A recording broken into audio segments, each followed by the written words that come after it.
Bah, quand tu veux, Juju, tu me dis, puis après, on est parti, hein, donc, C'est parti, hein. ouais, c'est parti. Allons-y. Bon, bah écoute, super. Donc, Ouais. merci en tout cas de te prêter au jeu des 5 questions donc sur la chaîne. Le but, c'est vraiment de donner la parole aux joueurs et justement qu'on te connaisse mieux à la fin de cette, entre guillemets, mini-interview. Alors, juste avant qu'on commence le petit préambule, est-ce que tu veux peut-être te présenter rapidement ton métier, où c'est que tu habites, et peut-être, comme je disais un petit peu à Emmerich auparavant, un peu à la manière RH, peut-être 3 traits qui te caractérisent le plus. Ah, première question. Ah non. Ça me rappelle plein de mauvais souvenirs de nombreux entretiens passés quand tu es consultant et que tu passes voir des clients et que tu dois faire le jeu de l'entretien 15 fois dans l'année. Non, non, bref. Oui, alors une présentation. Oui, succès de manière succincte. KD, souvent le pseudo que j'utilise, sinon c'est Julien, comme de nombreuses personnes de ma génération, puisque j'ai 44 ans. Et j'habite en région parisienne.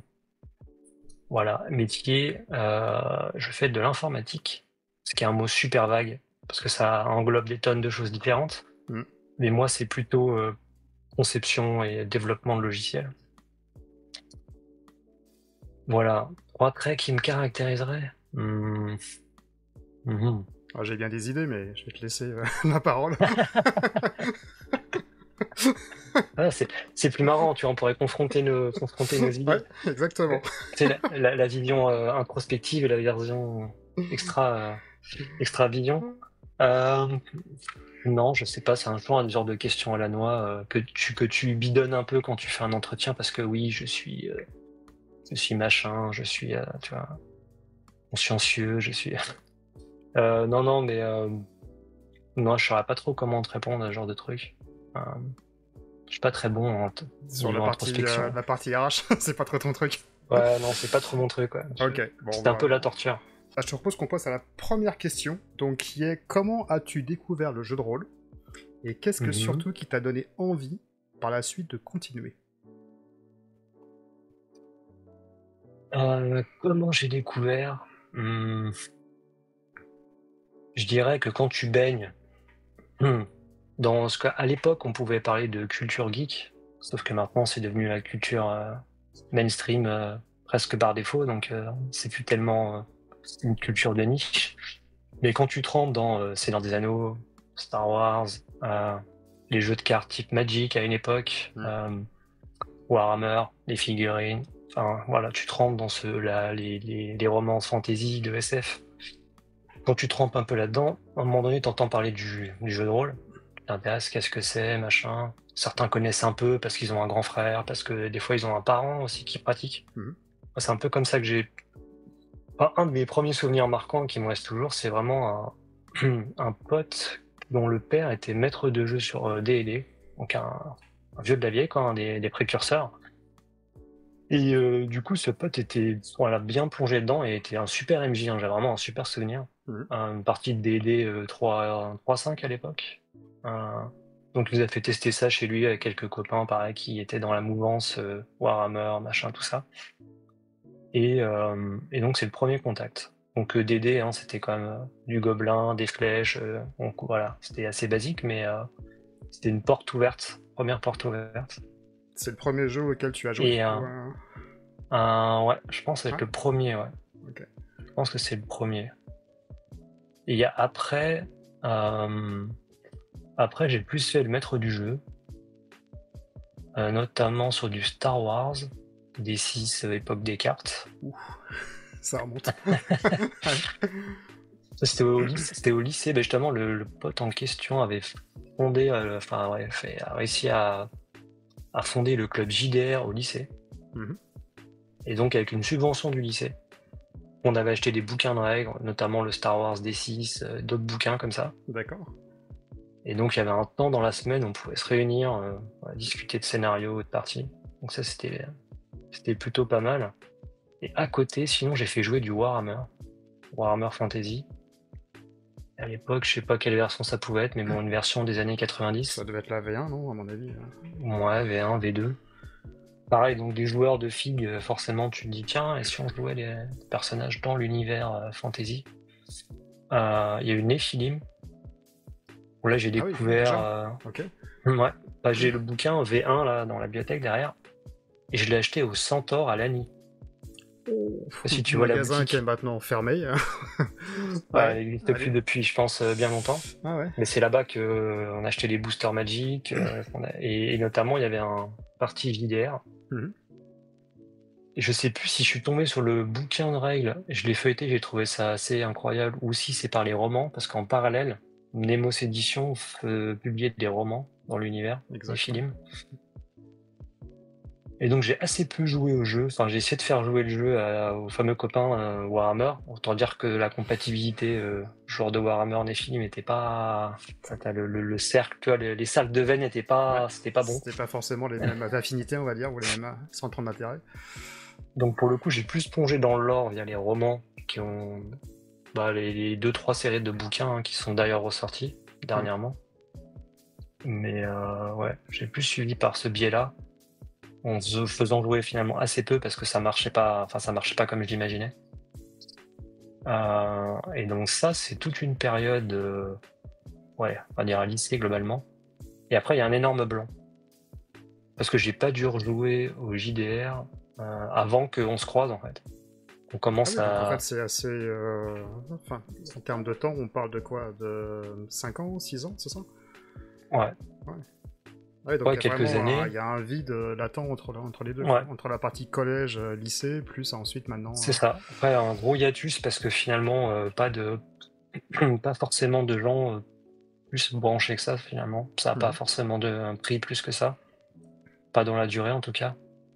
Et après, la reprise, c'était très ponctuellement, bah, avec toi et puis les d'autres copains, là, ponctuellement, on se disait, tiens, et si on faisait un JDR? Une petite Et c'était partie. très ponctuel. C'était très comme ça de temps en temps. Et, euh, et finalement, c'est plutôt la période 2020, Covid, qui a réenclenché la machine de manière, voilà, Ouais, parce qu'on a dû faire industrielle. une quinzaine de parties de D&D que tu as masterisé, des mémoires. C'est ça, ouais. Du Ouais, c'est, Cthulhu, du c'est Capitaine Vaudou, qu'on a enchaîné pas mal, quoi. Mais, exactement, ouais. donc Ouais, finalement, ta clairement, porte d'entrée, c'était donc D&D, avec un petit peu de ouais. Ouais, Warhammer et par la suite Nephilim. Et finalement, c'est ça. qu'est-ce qui t'a dit vraiment? Ouais, bah voilà, c'est ce que j'ai envie de faire. Enfin, c'est ce que je poursuis, même si t'as eu une latence de temps qui était assez énorme entre la période lycée et maintenant. Mais au lycée, on va dire, qu'est-ce qui t'a... C'est quoi la fibre? Qu'est-ce qui t'a motivé, entre guillemets, à dire, bah je vais racheter un bouquin de jeu de rôle, et c'est vraiment ça que j'ai envie de jouer, en fait? Qu'est-ce qui était moteur, en fait, en toi? C'est le Hum, côté imaginaire, ça peut être le côté création, c'est le côté ouais, c'est ça, découverte. en fait. C'est le côté création et le côté tu plonges dans un univers. Toi, tu t'immerges dans un univers Mhm. et voilà, tu crées ton aventure ou tu fais vivre une aventure dedans. Bon, c'est vraiment l'aspect immersion et création. Bon, c'est vraiment les deux aspects. C'est les deux C'est moteurs, leurs en ces fait. deux aspects qu'on retrouve d'ailleurs en tant que joueur ou maître du jeu. Ouais. Enfin, quand je suis joueur, mon plaisir c'est bon, ok, j'ai mon perso, je vais le jouer d'une manière ou d'une autre, tu vois, l'assembler, le créer ou disons prendre celui qu'on me donne et en faire quelque chose. Et le plaisir, c'est la découverte, quoi. C'est-à-dire, je vais m'immerger dans l'univers d'un maître du jeu. Mm. Et là, c'est la surprise, toi. Hop, tu te laisses porter et c'est vraiment le côté un peu magique de la chose, quoi. Tu vas vivre une aventure comme ça, tu sais pas ce qui t'attend. Et le pendant, c'est quand t'es MJ, ben, c'est le plaisir de créer justement toute cette aventure, cet univers et de te dire, ok, j'accueille les joueurs et j'ai envie qu'il y ait ce type d'ambiance ou voilà, qu'ils aient d'essayer de faire ressentir ce type d'émotion et puis après tu vois comment ça marche quoi. Sur la part de magie ou De magie, ouais. d'aléatoire qui ou de non magie d'ailleurs des fois parce que ça peut ne pas marcher comme tu l'imaginais et puis des fois c'est incroyable, t'as tous les engrenages qui se mettent clic clic clic en place et à T'as la fin une, t'es t'as mais une bon alchimie quasi parfaite avec une table, des fois. ça peut ouais Ouais. ça peut. Ouais, pas mal. Question numéro 2. Qu'est-ce que t'apporte le jeu de rôle dans ta vie quotidienne, que ce soit sur un plan personnel, donc vraiment à titre privé, ou sur Mhm. un plan peut-être professionnel? Ah, Mhm.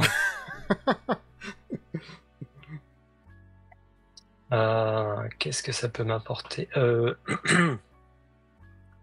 Bah écoute, un, un vecteur d'expression tu vois, de créativité, ça c'est sûr. Mhm. En tant que, enfin, toi, c'est le côté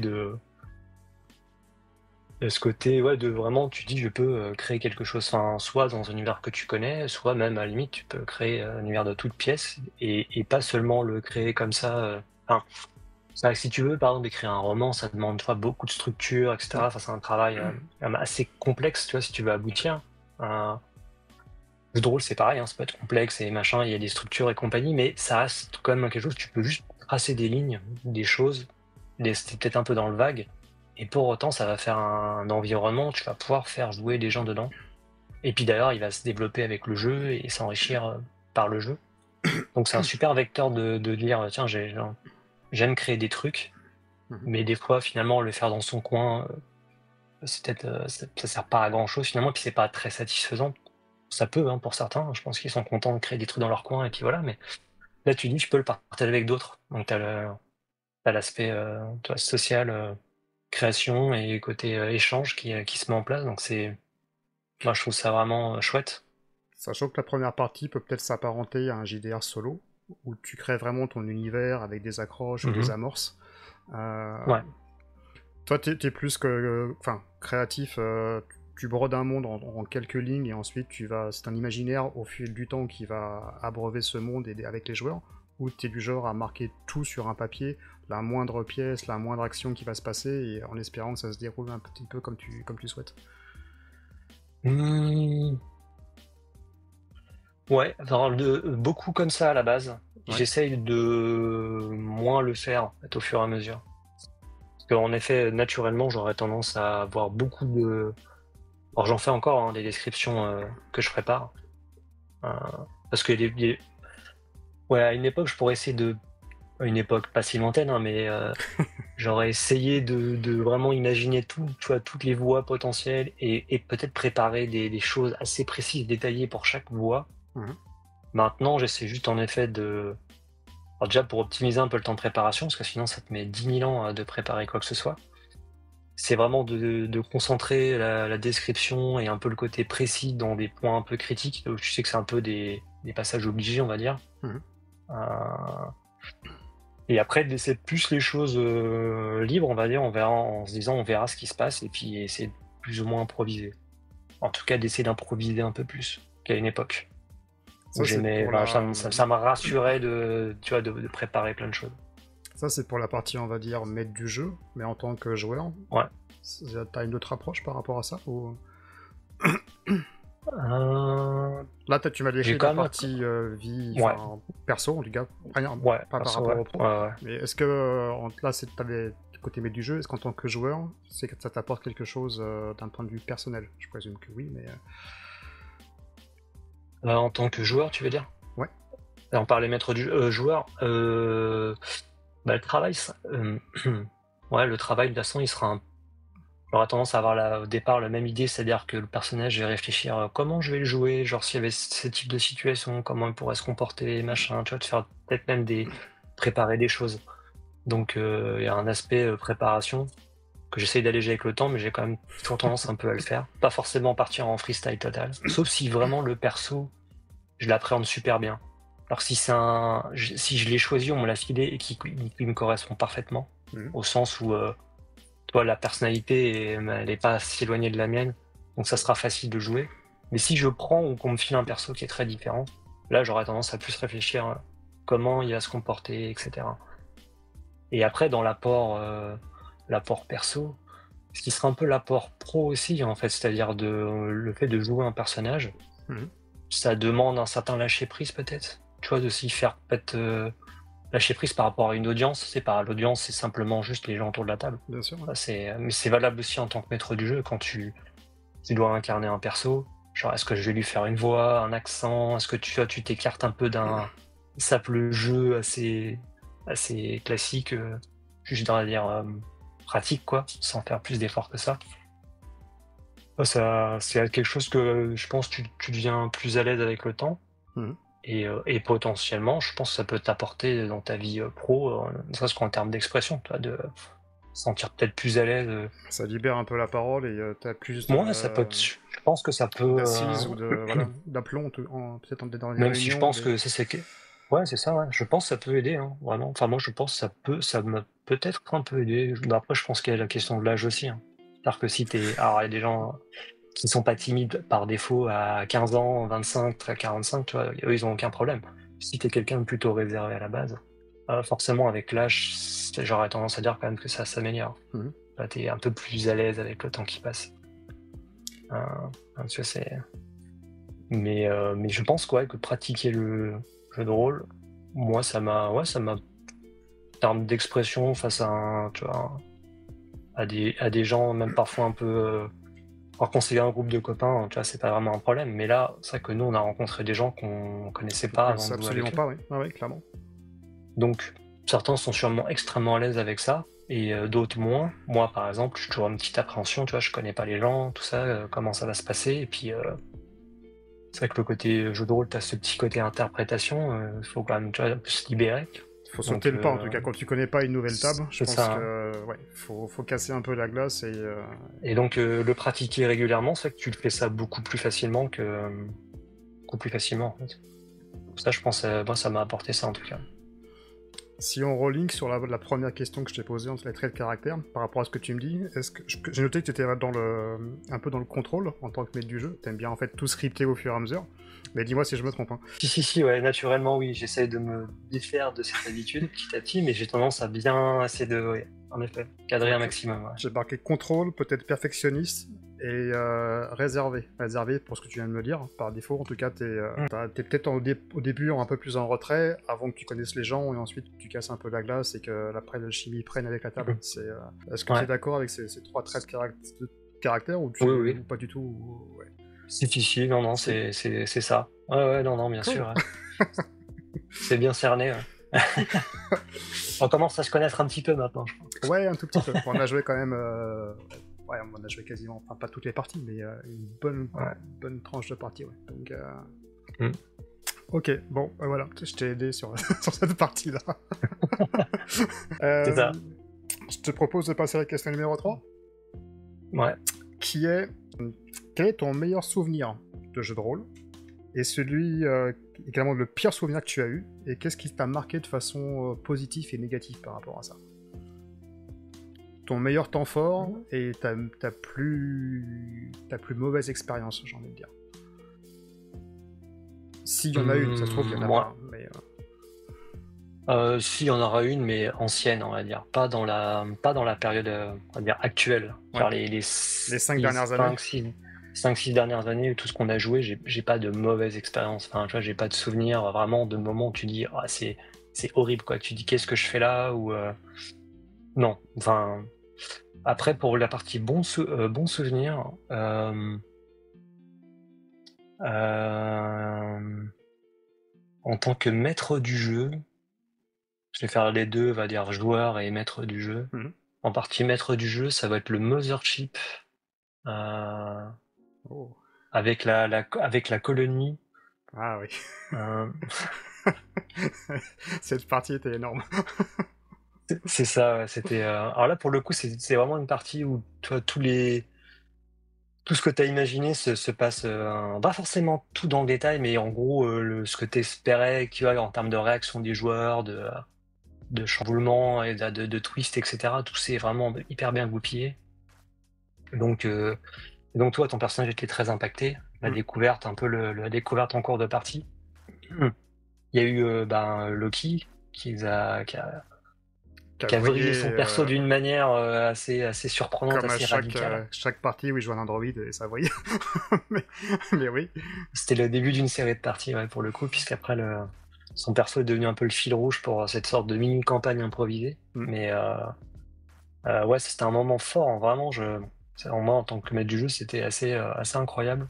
Parce que vraiment, c'est un moment fort parce que tout s'est bien embriqué, ou c'est juste l'alchimie avec les joueurs, ou c'est l'histoire qui est préparée et tout s'est déroulé correctement ou... C'est un peu tout ça en fait, c'est-à-dire que tu prépares. Non, il y a des choses qui sont pas du tout passées comme j'espérais. Il y a des moments que j'espérais, tu vois, assez forts, qui ont été complètement zappés. Donc il y a des choses qui ont été, tu vois, qui sont passées complètement à côté. Mais Mais finalement, ce que j'espérais, tu vois, en termes d'impact un peu de l'environnement, l'ambiance de cette colonie, etc., ça a marché à fond en fait. Il y a vraiment, vous êtes rentré dans l'ambiance. Il y a l'alchimie qui s'est fait entre vous, enfin, tout s'est bien goupillé, quoi. Donc, c'est pas genre j'avais tracé une ligne et tout est vraiment déroulé parfaitement. Pas du tout même. Mais il y a eu quand même l'essentiel de ce que j'espérais, c'était vraiment tu vois, la réaction par rapport à l'environnement, par rapport à l'histoire. Mhm. Et donc ça, c'était ouais, c'était un chouette moment, vraiment, Ça, du côté vraiment mythe du pas. jeu, c'est une satisfaction, je présume, non? Voir que Ouais, tout se c'est déroule un ça, petit ouais. peu comme t'as prévu et. Ouais, quand tu vois que les joueurs ont été, tu vois, il y a un certain impact de la partie, tu sens que c'était, t'avais ouais, ouais, enfin, ce que tu as voulu mettre en place a fonctionné, les joueurs ont réagi par rapport à ça, et ouais, c'est très satisfaisant. Tu te dis, j'ai travaillé à quelque chose et ça, tu vois, ça a émergé un peu Mm. comme t'espérais. Donc ça, c'est vachement agréable. Ouais. Et en tant que joueur, un excellent moment. Euh, je reprends la partie, je crois que c'est Road 25, c'est ça?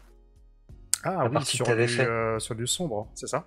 Du sombre, ouais. Dans le désert ou C'est avec ça. Kiki, un petit chien, et vous C'est tombez ça. sur un motel, enfin sur un diners Ouais. en plein C'était désert. une sorte de. C'est pas. Ça fait après presque un peu une sorte de. T'as des comédies d'horreur, un peu avec des personnages assez stéréotypés, mais il y avait justement cette harmonie entre tous les joueurs. Et il y avait une ambiance. Enfin, ouais, c'était assez délirant, mais tout le monde le prenait, tu vois, sérieusement au sens de Mm. s'investissait. Dans la partie, oui. Ouais, et donc il y avait, c'était un super moment, quoi. Franchement, on s'est tous bien éclatés avec nos persos et j'en ai vraiment un super souvenir, quoi. Vraiment un de mes meilleurs souvenirs de joueur, ouais. Ok, bah top. Aussi parce qu'il y avait un contre-emploi. Moi aussi, pour moi, c'était un contre-emploi total, le personnage, et du coup, je me suis vachement amusé avec ce personnage. Parce que t'as joué le mec avec la grosse montre, le gun incroyable, Ouais, ouais, une et sorte de c'était. grande gueule insupportable, assez immonde, et c'était super marrant de jouer. Et ça, par C'est rapport à toi, c'est pas trop dur, justement, toi qui es pas plutôt introverti et réservé, justement, de prendre un personnage qui est complètement à l'opposé de ton caractère. Ça demande un effort en termes Ouais, d'interprétation, ouais. ça demande un effort. Mais pour le coup, j'essaye de le faire, enfin volontairement, c'est-à-dire que pour le côté un peu challenge. Tu vois, parce qu'à force de jouer, tu dis bah tiens, ça serait c'est assez marrant finalement de tenter un peu un challenge, tu vois, de faire un Mhm. truc que tu ferais peut-être pas naturellement. Toi qui est pas genre une bonne charentaise dans lequel tu te mets, Ça tu arrive vois, jamais, ça. tu sais, genre le bibliothécaire, enfin, j'en sais rien, le savant, enfin bref, le gars un peu tranquille qui va être là utile, mais qui va pas devoir trop se mêler de trucs sociaux, ça peut être très confortable pour moi. Je vais jouer dans un fauteuil, on va dire. Mhm. Mais là, jouer un avocat véreux, grande gueule, vulgaire, c'est pas naturel en fait. Mais justement, c'est ça qui est drôle finalement, de se dire, allez, je vais Ouais. tenter tu vois, le petit challenge de jouer quelque chose qui est pas du tout naturel. Et puis on va voir quoi. Alors, en l'occurrence, c'était très marrant parce que tout le monde jouait le jeu et tout le monde était un peu parti je dirais, dans le délire. Et la partie, c'était vraiment un cliché, il y a un remake de Ouais. Tarantino, ouais, Ouais, c'était. ouais, c'était vraiment un truc un peu, oui, un peu gore, un peu marrant, mais ça aurait comédie d'horreur, action, Ouais, ce série scénar a B. été. Enfin, c'était. Enfin, ouais, j'ai trouvé en tout cas de l'ambiance du scénario incroyable, quoi. Donc, c'est Mm. aussi enfin, je pense une de mes meilleures parties de jeu de rôle que j'ai faites. Donc, Ouais. Là, cool. pareil, bonne alchimie, joueur, maître du jeu. Enfin, tout le monde y a trouvé son compte et ça donne ouais, un super souvenir. Et donc, à contrario, est-ce qu'il y a il y a des parties ou des Ouais. moments où tu t'es dit, ouais, bon là, c'est. Oui, Je raccroche pas les gants, mais pas loin, quoi. forcément, après, c'est la question de l'âge et de la maturité, mais tu joues avec, tu vois, tu te retrouves à un groupe d'ados de 14-15 ans, par là. Ah oui, ok. C'est pas très malin, quoi. Mais à cet âge-là, Donc, personne n'est donc, très malin, donc. oh, non, mais moi le premier, hein, j'étais pas plus malin que les autres. Hein. Je mets dans le truc, mais quand t'es maître du jeu, toi, alors, je pense que j'étais moins bossé le truc que maintenant. Hein. Enfin, mais t'essaies de faire genre typiquement une partie de Nephilim, tu vois, avec des joueurs de Warhammer. C'était il jouait pas du tout l'ambiance, le jeu. Enfin, il voulait jouer plutôt des super-héros qui dégomment tout enfin bref, c'était assez insupportable. En fait, t'as juste envie que ça se termine et puis voilà, quoi. Non, c'était pas. C'est sûrement une des dernières parties que j'ai dû jouer d'ailleurs à cette époque-là et c'est vrai que ça donne pas envie de continuer, ça donne pas envie de continuer, quoi. Finalement, c'est ça qui a cassé un peu ton rythme par la suite ou Ouais, parce que finalement le groupe de personnes qui étaient un peu dans cette ambiance, tu vois, jeu, fantasy et autres. Enfin, d'ailleurs, on va dire le fantastique au sens large. Mhm. Ouais, accrochait pas forcément au principe du JDR, donc du coup, je l'ai mis un peu de côté, quoi. Et j'ai finalement continué à suivre un peu les univers qui m'intéressaient, mais plus via des romans ou des choses comme ça, quoi. C'est un peu comme, toi, 40 000. L'univers, je le connais par cœur? voilà, en profondeur, on va dire. Ouais. Je l'ai poncé dans tous les sens en ayant lu un nombre inavouable de romans. Mais j'ai très très peu joué au final. Genre JDR, je la mets par exemple. Et Mhm. même en FIG, 40K, c'est un jeu que j'ai quasi jamais pratiqué, quoi. Et pourtant, Alors t'es que fan de l'univers, c'est fan ça. dedans, Donc quoi. là, pour les JDR, c'était un peu la même chose. Tu vois, des trucs. C'est comme D&D par exemple, j'avais pas eu beaucoup l'opportunité de rejouer après cette fameuse partie dont je parlais au début. Mhm. Mais donc j'ai les bouquins de règles. Et je dois avoir tout pareil, toute une série de romans, tout ce qui est Drizzt Do'Urden et compagnie. Tout Ah, ça, ok, ouais. j'ai lu à l'époque, mais Dragonlance c'était un aussi, peu le cycle. pas forcément celui-là, non. Ok. Non, pour le coup, pas celui-là. Mais voilà, c'était une manière un peu de compenser le fait de, bah, je joue pas dans cet univers, donc ben, j'en profite par les romans, j'en profite par les jeux vidéo aussi. Mhm. Parce que t'avais Baldur's Gate et compagnie, c'était un bon moyen de faire du JDR, mais Ah ouais, donc en fait, pour le coup. t'as compensé avec la partie. Le palliatif, c'était vraiment la partie jeux vidéo, roman et Ouais, peut-être même jeu de plateau, parce qu'il y a des jeux de plateau sur 40K ou sur. ouais, c'est ça en fait, tu trouves d'autres moyens ouais, de vivre, on va dire, des aventures dans cet univers. Sauf que là, D'accord. bah, tu les fais par des moyens détournés, on va dire. Jusqu'à maintenant où t'as repris JDR depuis 5-6 ans, c'est ça hein? Bah oui, parce que du coup, t'as des personnes qui sont motivées par le truc, il y a l'aspect, tu vois, c'est plus sympa, et puis il y a l'aspect social, quoi. C'est vrai qu'il y a Hmm. ce côté on se réunit autour d'une table, tu partages une expérience, ça, c'est ce qu'il n'y a pas dans le solo, par exemple. Le solo, t'as le plaisir de la création, Ouais. mais t'as pas forcément la partie un peu sympa de j'ai partagé un moment. Et ce moment, des fois, bah, il reste et du coup, t'en reparles. Voilà, c'est comme des bons souvenirs ou des bons trucs, tu t'en reparles. Bah, là, c'est pareil, tu as des parties régulièrement, on radote un peu comme des vieux. Ah, cette partie, quand même, c'était vraiment bien. T'imagines dans 25 ans, quoi, ce que ça va être, quoi. Oh là là, moi, Road 25, je me souviens. Oh, oh. Après, les vidéos sont là pour. Enfin, pour moi, c'est l'archivage vraiment des souvenirs des dossiers. Donc, Ouais, c'est ça, ouais. Ouais, c'est sûr. C'est sûr. On se replonge dessus. Ah, déjà, dans les vidéos, par contre, ça a commencé après qu'on ait repris, je dirais, plus régulièrement le ouais. JDR. Ouais. Donc elles sont moins anciennes, mais quand même, les premières ont peut-être déjà 3-4 ans, peut-être 3 ans. La première, je pense, ça a au moins 3 ans et demi, voire 4 ans. 3 ans sûr. Ouais. Et la première qu'on a Mhm. jouée, de mémoire, c'était un scénario de Cthulhu Hack que j'ai fait jouer sur Sombre. Et Ouais. qui est une virée dans les bois, où une voiture tombe en panne, et Oui. après il se passe pas mal de choses, et comme d'habitude, il en reste pas beaucoup à la fin. Mais c'est la première partie, on a joué avec Julien, anciennement Henri. Exactement, ah ouais, et c'est ça, et il y avait Lionel de mémoire, il y avait Fred, Ouais. c'était la toute Ouais. première partie et qu'on a fait tous ensemble sur la Mhm. chaîne, ouais. Donc, et déjà quand tu regardes la vidéo, et là tu fais ah ouais, ça... Enfin, tu prends un petit coup, tu sais, tu fais ouais, j'avais cette coupe de cheveux là, je parlais comme ça, mais c'est marrant, enfin c'est Oui. Plus le temps va passer, plus ça va être drôle, je pense. ah ouais, mais Ouais. Tu- après comme tu dis, je pense que c'est enfin, moi ce qui reste comme Road 25, c'est les souvenirs qu'on a eu tous ensemble, et ça honnêtement, Mhm. je trouve que ça n'a pas de prix, quoi. Enfin ça c'est génial. Ouais. Non, je suis d'accord. Ouais. C'est le gros, ouais, c'est le gros plus. Ouais. Question numéro 4. Vas-y. Allez, vas-y balance. Alors, en tant que maître du jeu, et joueur. Quels sont les univers ou les thèmes que tu préfères explorer et surtout pourquoi?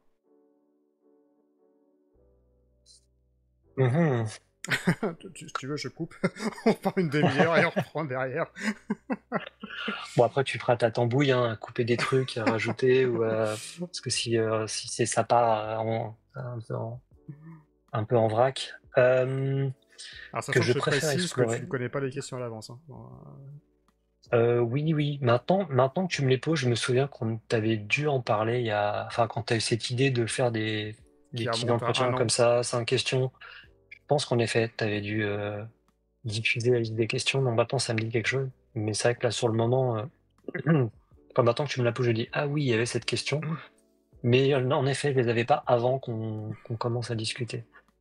Les univers que je préfère explorer. En tant que maître du jeu, Sans... enfin, et joueur. Je vais commencer par joueur parce que c'est plus simple. En tant que joueur, enfin,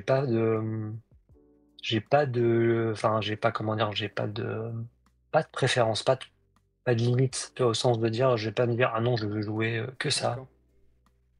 D'accord. Non, enfin, alors bien sûr, il y a peut-être des trucs un jour, tu vas m'en parler, ou quelqu'un va me dire, tiens, ce truc-là, peut-être que ça me parlera pas du tout et je vais juste dire non. Enfin, tu vois, mais dans l'absolu, même si c'est quelque chose que moi je ferais pas jouer, ou quelque chose que je connais pas, je dirais ah, pourquoi pas. Euh, Testons pour voir. C'est ouais, non, là, en tant que joueur, j'ai pas de. Donc, plus open sur voilà. Ouais, My c'est Little ça, ouais. Pony ou. Pourquoi pas? Ça se trouve c'est drôle, j'en sais Pourquoi rien. pas, Enfin, faut essayer. Il paraît que c'est un bon jeu en plus, mais Ouais, carrément. Mais si tu devais retenir juste un jeu, par exemple, enfin un univers en tant que joueur, et il en reste plus qu'un, Highlander, qu'est-ce que tu. ouf. En tant que joueur, hein, je parle vraiment. Euh, Non, mais par contre, toi, en tant que joueur, par exemple, Cthulhu. On n'a pas du tout parlé de Cthulhu pour l'instant. Parce qu'en fait, Non, Cthulhu, j'avais jamais joué avant que tu me fasses jouer à Cthulhu. c'est vrai. Ah, ouais, je connaissais l'univers, les nouvelles, tout ça, enfin, l'ambiance, le principe. Ouais. Mais le jeu Call of Cthulhu, je le connaissais de nom, mais j'avais jamais joué avant que tu me fasses jouer, je sais pas, il y a des années, quoi. Même D'accord, ok. avant Covid, quand on faisait une partie de temps en temps Mhm. dans le garage, c'est les premières fois que j'ai joué à Cthulhu. Ah, ok, d'accord. Donc, moi, typiquement, en tant que joueur, j'ai découvert Cthulhu en tant que joueur. Et d'ailleurs, je l'ai jamais fait jouer en tant que maître du jeu. Mhm. Enfin, du Cthulhu, on va dire stricto, parce que bon, Mothership parfois peut faire un peu Cthulhu, mais dans l'espace. Mais Il y a donc moins de c'est un peu, tentacules ou moins de. Ouais. ouais, encore que, mais On n'a pas tout vu. C'est mais ça. encore que pour certains scénarios, il y aurait eu d'autres, il y a sûrement eu de la tentacule, mais bref. Euh, donc joueur, non, pas forcément de limitation, de restriction. Après, si vraiment je fallait choisir un univers Ouais, à un jouer en univers, ouais. tant que. Imagine, tu es C'est bloqué une dans une boucle temporelle et tu refais l'univers, un seul univers. Qu'est-ce que ça serait? vache. Euh, Ça, c'est une bonne question. Sachant qu'il y a sûrement des trucs que j'aimerais pouvoir jouer en tant que joueur que je n'ai jamais joué. Hmm. Donc, c'est une bonne question. Euh, Ouais, je sais, c'est compliqué, hein, un jeu pour la vie. Enfin, il y en a qui font ça, je pense, mais Si tu veux, on passe sur la partie maître du jeu et ça te laisse le temps de ouais, réfléchir. ouais, parce que honnêtement, je saurais pas te dire. Non, non, mais en maître du jeu en général, l'ASF, au sens large, ça reste mon domaine favori, ça c'est sûr. Même si je pense que j'ai plus fait jouer du D&D peut-être finalement en volume propre. Hmm. J'ai sûrement fait plus jouer de la fantasy et du D&D qu'autre chose. Bon, après, c'est peut-être plus ou moins équilibré maintenant, mais, euh, mais ouais, je préfère globalement la SF. Ouais. La SF. D'accord. Ouais. Parce que finalement, c'est ultra vaste en fait. Là, c'est une énorme boîte où tu peux y mettre plein de choses dedans. Tu peux y mettre du post-apocalyptique, tu peux y mettre du dystopique, tu peux y mettre de l'utopie, tu peux y mettre de l'anticipation. Ça sera à peine un tout petit peu dans le futur. Tu vois, la Black Mirror, quoi. Black Mirror, c'est de la SF, mais Ouais. finalement, des fois, c'est juste, on pousse le curseur de la réalité de 3-4 crans et on voit ce qui se passe. Donc la SF, ça peut être tout Ouais, en fait, simplement ça. t'englobes plein de choses dans la SF, en fait. Donc, parce que tu peux passer Oui, le space, justement de Black Mirror à ben, Star Wars en passant par The Expanse. c'est ça. Tu vois, typiquement, tu peux faire, si tu fais The Expanse, Star Wars, Star Trek, tu fais 3 trucs qui sont dans l'espace et des vaisseaux. Tu vois, sauf que t'en as un, c'est globalement de la fantasy dans l'espace. Il y a des chevaliers, des sabres, des princesses, un méchant empire. Enfin, bref, c'est de la fantasy, mais avec un vernis d'espace. T'as Star Trek qui est de la pure SF, presque hard SF, avec je dirais la grande idée de la SF en général, c'est de faire étudier des choses sérieuses, mais en tout cas étudier l'humanité ou l'humain par le biais de l'anticipation. Ouais. Que ce soit c'est sa nature propre ou sa réaction à l'environnement, à plein de choses. Donc là, Star Trek, c'est ça en fait, en dehors des vaisseaux et des mecs en pyjama, c'est souvent des réflexions sur des tas de thèmes qui font ce que l'humain est un humain. Et t'as The Expanse qui est pour le coup un peu un mix des deux, presque. T'as pas l'aspect Même fantasy, mais t'as hyper l'aspect réaliste, en fait. aventure. Enfin, c'est... Ouais, t'as l'aspect aventure, hard SF. Mm. Mais oui, il y a un côté très hard SF. Et toi, c'est trois visions finalement de SF de l'espace, très différentes. Et tu pourrais prendre Mothership, tu prends aussi Star Trek Star Wars, par exemple. et tu prends ouais, tu vois, c'est pareil, t'as 3 trucs, c'est pareil, Alien. Bref, Ah tu oui, vois que Alien tu aussi, peux ouais. aller vers l'or, tu peux aller vers l'horreur, tu peux aller vers de la grande aventure. Donc c'est un truc quand même assez vaste. Tu pourrais me dire que tu pourrais faire la même chose avec la fantasy, encore que à peu près, Mais mais c'est vrai finalement, que l'aspect qu'est-ce chiant. qui te fait titi... Enfin, qu'est-ce qui te fait... Qu'est-ce qui t'émoustille dans la partie SF, en fait? Qu'est-ce qui te fait briller un peu les, les yeux? C'est la partie découverte, Euh, la partie tech, la partie science, la... Pourquoi en fait tu choisis ouais, c'est là. cette partie-là en fait? C'est, enfin, qu'est-ce qui te pousse à aller vers cette ambiance qui est vaste, hein, parce que tu l'as quand même énoncé. On parle de hard Ouais. SF ou vraiment Mm, mm, mm. un peu plus à l'eau de rose avec les chevaliers, etc. Mais Je pense que c'est l'aspect projection, c'est-à-dire que hmm, toi, la fantasy, c'est un peu un regard vers le passé finalement. Tu vois, c'est-à-dire que souvent on remixe un peu le Moyen Âge ou la Renaissance, enfin des périodes passées, et on la twist en y rajoutant des éléments fantastiques ou mythologiques ou des choses comme ça. ok. Ce qui est cool, hein. Mais la partie SF, t'as plus le côté anticipation. En effet, t'as l'aspect science, technique, mais t'as la projection vers l'avenir, en fait. Tu vois, ce côté de qu'est-ce qui se passe après, quoi. C'est bien de regarder derrière soi pour pas oublier ce qui s'est passé, des fois, mais en gros, c'est plutôt qu'est-ce qui va se passer après, vers où on va, hein, qu'est-ce que va faire l'humanité.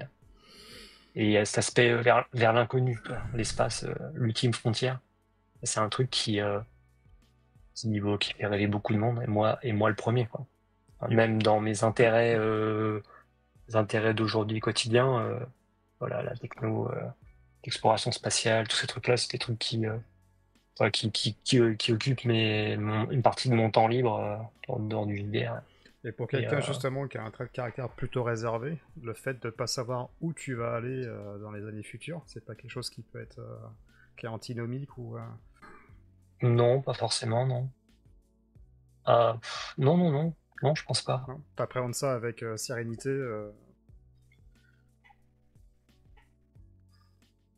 La sérénité propre à l'espèce humaine, tu vois, c'est le côté, t'es dans une machine qui va très très vite et tu t'accroches à ton siège et Ouais, tu vois ce qui va se passer, quoi. t'essaies de pas le cracher. Non, Mais tu sais que tu sais que tu ne sais rien et tu sais que tu ne peux pas maîtriser grand-chose. Enfin, tu vois, ouais. faut se dire que quoi, quel que soit tes... Alors, tout ça peut fortement angoisser, je pense, plein de gens, hein, et tu vois, les rendre... enfin, avoir des effets psychologiques graves, mais non, je suis pas, tu vois, je sais pas si renfermé ou Introverti à ce niveau-là. contracté au point de me retrouver écrasé par le côté mon Dieu, où va-t-on? Qu'est-ce qui va Qu'est-ce qui va se m'arriver passer? Ouais. demain? Ok. Non, en fait, je suis plutôt curieux de savoir ce qui va se passer, justement. C'est là le grand drame, c'est que tu dis, c'est que c'est qu'on vit un temps limité, d'ailleurs qu'on ne sait pas combien de temps d'ailleurs, Oui. et donc tu ne verras qu'un certain nombre de choses dans l'avenir. Et donc forcément, quand tu as un peu cette appétence pour le futur, l'avenir, machin, les perspectives, ça sera toujours un petit coup d'un peu trop peu, quoi. Tu dis merde, je vais pas voir ce qui va se passer dans 100 ans, 150 ans. Bon, les perspectives sont pas géniales, je l'admets. Donc ça se trouve, dans 150 ans, on aura un désert, j'aurai un désert voilà, de poussière à observer, donc ça serait pas très intéressant. Mais quand même, là, tu te dis, Mais ça, il merde, y a un qu'est-ce petit qui se côté passe dans... pas mélancolique, mais en tout cas tristesse de pas pouvoir. Tu te dis, peut-être qu'il me reste, allez, on va dire 40 ans à vivre, si tout va bien, quoi. Voire un peu plus si affinité. Mais est-ce que justement, cette projection de dire, dans 200 ans, la technologie aura fait un bond, quand on voit par rapport à l'IA à quel point en fait c'est exponentiel et l'apprentissage de ces technologies, est-ce que t'as pas un petit goût d'amertume en disant bah, je serais pas là pour voir ça et ça me pose. Enfin, j'aurais aimé voir ça, tu vois. Ou alors, à Si, contrario, si, bien c'est sûr, ouais. bon, non, de toute manière, c'est bon, j'ai fait mon temps et voilà, quand ça s'arrête, quoi. Oui, là-dessus, je suis très, je sais pas si on dirait pragmatique ou, tu vois, ou stoïque. Enfin, le côté de, c'est comme ça de toute façon, donc Stoïcien, ça, ouais. ça, ça, ça s'arrêtera quand ça s'arrêtera. Là-dessus, il n'y a pas vraiment de maîtrise. En tout cas, malgré ce que certains essayent de faire, pour l'instant, il n'y a aucune maîtrise. Hmm. Euh, et dans un sens, je trouve que c'est très bien. Mais, euh, mais oui, il y a un peu de frustration, se dire, ah putain, j'aimerais bien savoir, tu vois, comment ce sera dans 200 ans, ou dans 300 ans. C'est le côté, c'est justement ce côté un peu magique de la SF, de se projeter dans l'avenir. Alors, il y a des avenirs qui sont horribles, hein, surtout, surtout la SF fait souvent un peu un miroir de l'époque dans laquelle elle est écrite ou imaginée. Hmm. Donc en ce moment, on est dans ça qu'on a tendance à facilement imaginer, même depuis pas mal d'années, des futurs pas très réjouissants, plutôt dystopiques que utopiques. Et donc moi, c'est pour ça que j'aime beaucoup Star Trek, toi, c'est une utopie. C'est c'est 400 ans dans le futur et l'humanité est un leader dans la galaxie pacifiste qui unit les gens et les espèces plutôt qu'autre chose. Hmm. On a vaincu la pauvreté, enfin bref, c'est une pure utopie. L'argent n'existe plus, les gens ils travaillent pas pour l'argent, mais juste pour s'améliorer eux-mêmes et le bien de l'humanité. Enfin, toi, c'est très utopique quand on connaît la nature humaine. Mais c'est ça que ce côté magique toi, de ce type de SF aussi, ça fait un peu. Surtout par les temps qui courent, je suis très content de me refaire un run Ouais. d'une série Star Trek, tu vois, te dit, Ça te alors tout n'est conforte pas rose, hein, dans l'humanité ou dans oui, le. il y a des conflits, machin, ça se passe pas bien, et justement, l'intérêt des fois, justement, de construire ton univers comme une utopie, c'est que ben, tu confrontes cette utopie, cet énorme respect, pour des principes, toi, moraux extrêmement élevés, qui te confrontent à la nature humaine. Toi, c'est genre le devoir, des principes moraux qui sont plus grands que toi, mais là, tu es confronté à peut-être la mise en danger d'un enfant ou de ta femme, et donc qu'est-ce que tu fais parce que tu restes qu'un humain finalement? Hmm. Toi, est-ce que tu sacrifies la personne que t'aimes pour sauver 3 millions de personnes, ou est-ce que tu vas craquer c'est ce genre de dilemmes moraux très Star Trekien, on va dire, qui sont intéressants à explorer. Donc même si c'est une utopie un petit peu bisounours, ouh, nous sommes les gentils dans l'espace, il y a quand même un peu le retour à ce qui est la nature humaine. Ce qui fait pour moi la bonne SF en fait, en général, c'est que tu peux avoir tous les délires scientifico-fantastiques que tu veux. À la fin, ce qui va faire une bonne SF, c'est le retour à l'humain. Ouais. À l'humain, Qu'est-ce ouais. qui fait à la nature humaine et à tout ce qui le constitue et voilà, et les frictions avec cet univers que tu as pu créer, quoi. Qui est un moyen d'aller explorer un petit peu ces différentes facettes de l'humanité. Est-ce que finalement on peut dire que t'as un côté humaniste Oui, à défendre les valeurs, à défendre. c'est bien, je suis humaniste. Euh, alors là, si on est dans les grandes réflexions poussées. Genre, vous avez 4 heures, êtes-vous humaniste? Bah, par rapport Euh, à la réflexion que tu viens d'énoncer, ça Je pense que c'est vrai, Non, mais dans cette lignée-là, en fait. Mais, blague à part, oui, c'est. Oui, des principes. Si je devais tu vois, garder un faisceau de principes, ça serait, oui, humaniste. Enfin, ouais, je peux avoir ce côté, pour le coup, très, moi, utopiste, de se dire. Alors, ça, c'est peut-être pas justement, en biberonné à la SF, toi, tu te dis, le principe d'une humanité unie, tu vois, oui, on est une espèce, quoi. Enfin, le principe des pays, des nationalismes et des machins, tu vois, mhm. sans, voilà, on va pas aller partir dans la partie politicienne, politique, mais en effet, j'ai des fois ce doux rêve de se dire que on pourrait un jour s'imaginer tous, tu vois, jouer collectif, jouer tous ensemble. Je te dis que si tout le monde mettait en commun, tu vois, les ressources, les différentes capacités qu'on a, Ça tu fait du bien. solutionnerais 98% des problèmes. Mais c'est de l'utopie. C'est de l'utopie par rapport La à nature la humaine nature n'est pas humaine. forcément comme ça. Après, il y a des groupes d'hommes qui pensent comme ça, j'ai envie de dire, mais à mon sens, c'est une très bonne chose. Mais malheureusement, c'est pas la majorité. En tout cas, pas aujourd'hui. Mais Non, pas trop, non. C'est pas trop l'époque, là. Mais ça viendra peut-être, tu vois, c'est ça, il faut pas désespérer finalement. donc, C'est-à-dire que peut-être qu'au bout d'un moment, tu vois, à force de se prendre des murs, si tu on se prend suffisamment de murs, au bout d'un moment, on va peut-être se dire qu'il faudra faire les choses autrement, quoi. ouais, ouais, ça peut Enfin, changer. si tu reprends l'histoire, en fait, à chaque fois que tu as eu un gros mur, tu as eu justement des changements en profondeur. Hmm. C'est uniquement dans ces cas-là, d'ailleurs, tu vois, post-Seconde Guerre mondiale, c'est là où un tas de choses ont changé dans les sociétés. Hmm. Ah, chez nous, c'est sécurité sociale, c'est tout ce système d'État et de protection qui s'est mis en place, le NHS en Angleterre. Donc les moments où justement on s'est dit tiens, et si on jouait collectif, Le c'était temps de 5-6 ans. après c'est le prix le temps de quelques décennies. Ouais. Parce que si tu veux, là on est 80 ans plus tard, il y a encore ces choses-là, elles persistent pour l'instant, sont peut-être en voie de Ouais, décrépitude pour c'est en train d'un certaines peu choses. s'effriter, malheureusement, mais oui, oui. Après, c'est toujours pareil, la courbe de progression, on va dire, de l'humanisme, si tu regardes au niveau micro, bah, des fois, ça descend, ça peut être désespérant, mais si tu le regardes genre, au niveau macro, tu peux voir que la courbe, en fait, elle est plutôt ascendante. C'est-à-dire qu'on a tendance à être, l'humanité en général, à être plus humaniste, on va dire, moins destructrice, moins violente que dans le passé. Hmm. Mais c'est plutôt en dents de scie, Mais c'est en c'est-à-dire dents qu'il y de a des scie, ouais. périodes, Ouais, ouais. ça redescend, pour des fois remonter, mais tu vois, la vision un peu générale, c'est que globalement, c'est un peu moins pire qu'avant. Mais bon, quand on est dans certains moments, on peut se dire, ouais, le gars, il est quand même un peu bénet et très optimiste quand même. Mais si, prends un peu de recul, tu verras, Donc, c'est finalement, tu es moins pire plutôt qu'avant. confiant dans l'avenir, quoi. Même si c'est incertain et on sait pas où on va, tu es plutôt confiant Je sais pas, dans ce qui de peut se passer. redemande-moi demain soir, je te dirais peut-être l'inverse. Après 3 bières et. c'est- Non, c'est pas ça, mais ça dépend. Enfin, ça dépend des Ouais, moments en des fait, hein. événements, et puis là. Si tu lis des fois 2-3 nouvelles dans la journée, j'aurais pas tellement ce discours, hein. Mais Alors moi, enfin, si, non, je fais plus ça, mais. mais oui. Mais ouais.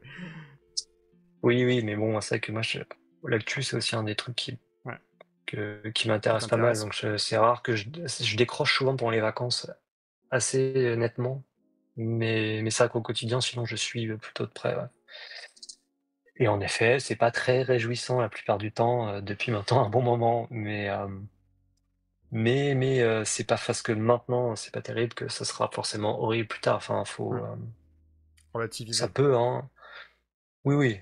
Et surtout, on sait pas hein, finalement. Donc, les prédictions, on est très mauvais. La SF, c'est un joli jouet d'expérimentation. Pour autant, c'est pas un super outil de prédiction. Souvent, ça tombe assez souvent à côté de la plaque. À part des fois deux, trois auteurs qui ont le nez creux, mais Ouais. souvent, ouais, on n'est pas des très bons, pas des très bons prédicateurs, hein. Donc en tant que maître du jeu, science-fiction. Maintenant, si t'as une petite Ouais. idée un peu plus sur la partie joueur, un univers que t'aimerais, s'il devait en rester qu'un seul? Hum, hum. Euh, Pas dans ce que j'ai joué et quand même finalement beaucoup joué grâce à toi. Je pense peut-être comme Toulouse, quoi, finalement, dans tout ce que j'ai pu jouer, ce qu'on a pu jouer, s'il fallait en garder un seul, probablement que Toulouse, en fait. Tu Pourquoi? vois, si j'avais. Hmm, Parce que finalement, c'est aussi extrêmement. Ça peut paraître très stéréotypé parfois, en fait, dans Mhm. les scénarios un peu officiels, mais finalement, c'est une boîte à outils assez incroyable. Tu peux faire plein de choses différentes, plein d'époques, plein de, plein d'ambiances différentes. Que moi, c'était pas forcément quelque chose que je connaissais, puis à chaque fois, finalement, je me suis fait surprendre. Bah, j'ai aussi plein de bons moments de joueurs, tu vois, dans cet univers-là. Donc, si finalement je peux retrouver dans une boucle temporelle, tu disais, et t'as plus que celui-là à jouer, bah, par rapport à tout ce qu'on a pu jouer en Toulouse, tu vois, si je n'avais plus le choix et que je devais jouer qu'à ça, bah, ça m'irait très bien en fait. Parce que, vraiment, j'ai plein d'excellents souvenirs de Cthulhu. Alors, ce qui tranche un Euh, peu avec ta vision idéaliste de la science-fiction, Bien sûr, parce que là, mais autant dire que Lovecraft, enfin, l'ambiance Cthulhu, ah, c'est plutôt pas tout est perdu, mais entre guillemets, on le sait pas encore. Et ça vient percuter un peu ta vision idéaliste sur la partie science-fiction, où justement tout est possible, le champ est ouvert, mais par contre, on nage un peu dans l'inconnu. ouais, mais tu vois, c'est bien le côté très. Alors déjà, ça montre bien que l'humain est paradoxal. Tu vois, il n'est pas consistant, il n'est pas cohérent de base. Enfin, malgré tout ce qu'il pourra te dire, je pense qu'il n'y a pas une seule personne qui est cohérente et On va dire que tu fais vivre monolithique. la dualité. Personne n'est monolithique et totalement cohérent, ça n'existe pas. Il y a forcément des incohérences. Euh, et en l'occurrence, on a une belle, tu vois. C'est comme le principe de faire beaucoup jouer Mothership. Mothership, ça paraît presque être un peu tout dans l'espace. Mm. Parce que alors, le jeu, la tagline, c'est Horror Sci-Fi RPG. Oui, ben voilà, donc en fait, ce serait que tout dans l'espace, ça serait pareil. Enfin, en tout cas, ça peut être joué comme ça. Et, euh, et je fais essentiellement jouer quand même beaucoup de ce type-là, hein, où les gens meurent à la fin, tout Ouais. est désespéré, voire l'univers est détruit. Enfin, donc, Une vision tout tout à fait ça, positive. c'est l'autre côté de la pièce, tu vois. C'est le Mm. côté, tu peux avoir aimé une vision très utopique et Toujours. puis l'autre côté explorer quelque chose de beaucoup plus désespéré finalement. Donc non, moi enfin, c'est pas incompatible, bizarrement. Après, ouais, tout dépend si tu te situes dans la peau d'un personnage. Ou là, c'est. Après, au début, il sait pas qu'il va mourir, quelque part. En tout cas, il sait pas que ça va mal se passer. Non, Donc, mais tu me diras, c'est, Mothership, c'est- c'est pareil. Mais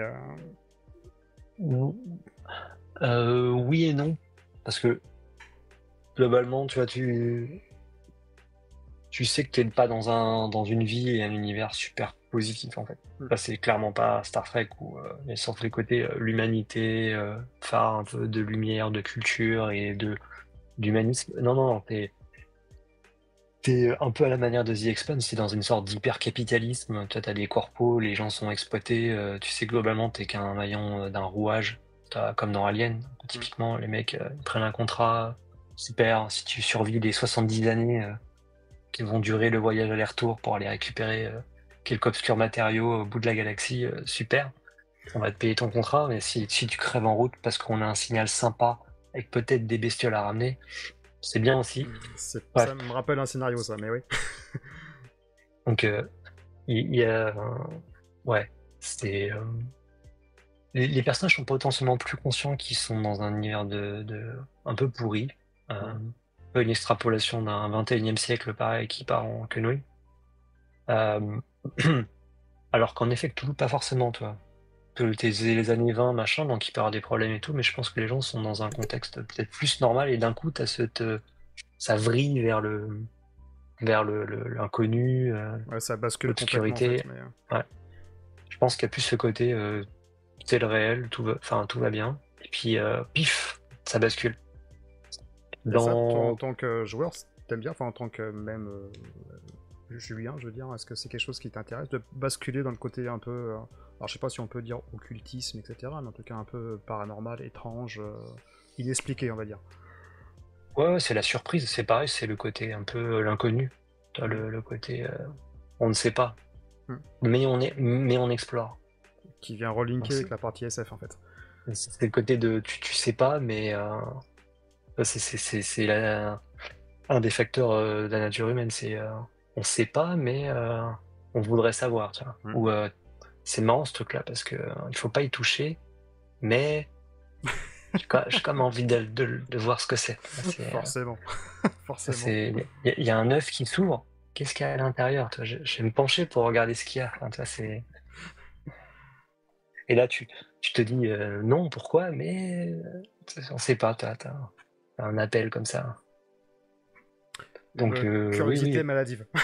On va dire ça comme ça. Je, je pense qu'il y a de ça en fait. Ouais. Il y a un Ouais. côté, on peut pas s'en empêcher. Ouais. Ouais, je pense que C'est l'humain a comme besoin de savoir, mais c'est comme l'Everest quand on demandait à Hilary, mais pourquoi le grimper, pourquoi aller là-haut? Bah, parce qu'il était là. Tu vois, c'est un peu ce même principe. C'est mais pourquoi aller voir là dans le trou sombre là? Tu sais pas quelle profondeur ça fait.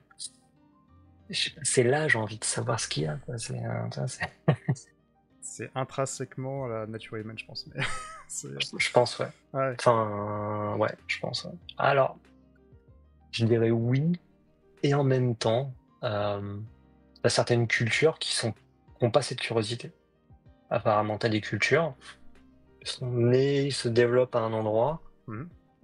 et il leur viendrait absolument pas à l'idée aller au-delà de la barre de rocher, tu vois, qui est au bout du territoire. Au-delà, faut pas y aller, quoi. Enfin, ça sert à rien. Pourquoi y aller finalement? Donc, T'as des exemples je dirais, d'ethnies comme ça ou des j'ai pas d'exemple précis, mais j'avais lu comme ça des bouquins, un bouquin qui étudiait mais si je crois que dans Sapiens, il en parle de cet aspect-là en fait.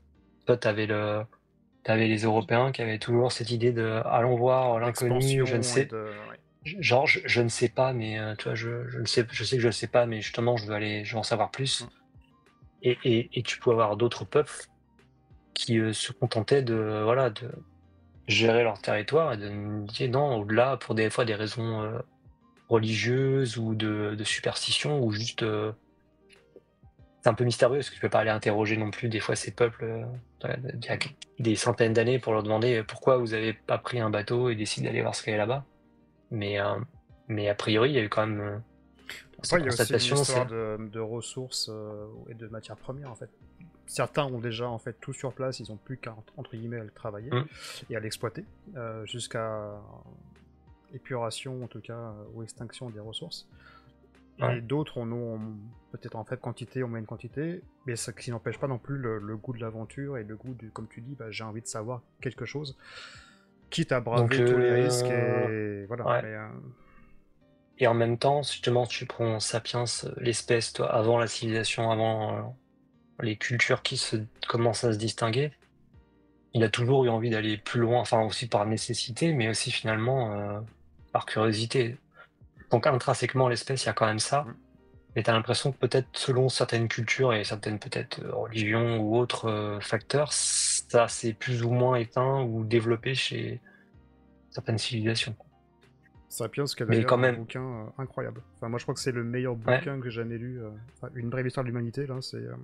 Enfin, ouais, je recommande à tout le monde de lire ce bouquin. c'est vrai que c'est ouais, c'est très intéressant. Ouais. C'est. C'est-